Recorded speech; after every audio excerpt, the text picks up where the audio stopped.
வருகிற 30ஆம் தேதி சனிக்கிழமை காலை 11 மணிக்கு மத்திய அரசையும் இந்தியாவினுடைய பிரதமர் மோடியையும் எதிர்த்து மறுமலர்ச்சி மக்கள் இயக்கம் சார்பாக கோவையில் போராட்டம் நடத்துகின்றோம். இந்த போராட்டம் செஞ்சிலுவை சங்கம் அருகே நடைபெற இருக்கிறது. உண்மையாக தமிழை நேசிக்கிறவர்கள் இந்த போராட்டத்தில் கலந்து கொள்ள வேண்டும் என்று அன்போடு அழைக்கின்றேன். எதுக்கு இந்த போராட்டம்? தமிழை காக்க. கொஞ்சம் கொஞ்சமாக தமிழ் மீது மத்திய அரசு செலுத்துகின்ற ஆதிக்க மனப்பான்மை அடியோடு அழித்து ஒழிக்கப்பட வேண்டும். இப்போ சமீபத்தில் சிபிஎஸ்இ பள்ளிகளுக்கெல்லாம் ஒரு சுற்றறிக்கை மத்திய அரசாங்கம் அனுப்பிச்சிருக்காங்க. இந்த வருஷத்திலிருந்து 3வது மொழி கட்டாயம் என்று அறிவிப்பு வந்திருக்கிறது. கேட்டால் என்ன சொல்கிறாங்க?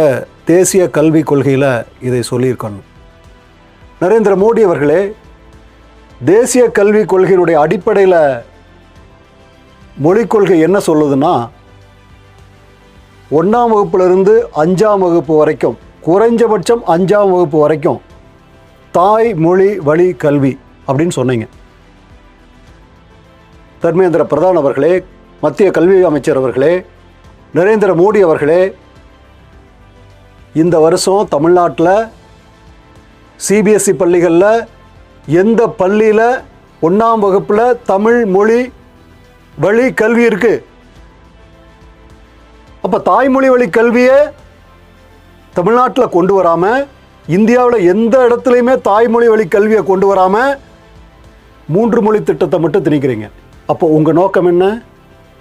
ஒட்டுமொத்தமாக இந்திய மக்களை ஏமாற்றி தாய்மொழி வழி கல்வி என்று சொல்லி சமஸ்கிருதத்தையும் இந்தியும் திணிக்கக்கூடிய ஒரு அபாயகரமான செயலை மத்திய அரசாங்கம் தொடங்கி இருக்கிறது. தமிழ்நாட்டு மக்கள் புரிஞ்சுக்கணும். 5ஆம் வகுப்பு வரைக்கும் தாய்மொழியில் தான் கல்வின்னு சொன்னாங்க. இந்த வருஷம் எந்த ஸ்கூலில் தாய்மொழியில் கல்வி? ஆனால் இந்தியும் சமஸ்கிருதத்தையும் தமிழ்நாட்டில் திணிச்சிட்டாங்க. இது சாதாரண போராட்டம் அல்ல தமிழ்நாட்டு மக்களே, மிகப்பெரிய உணர்வுபூர்வமான போராட்டம். இதை இப்படியே விட்டோம்னா தமிழ் மொழியை அழிச்சு போடுவாங்க. சதித்திட்டம் நடக்குது.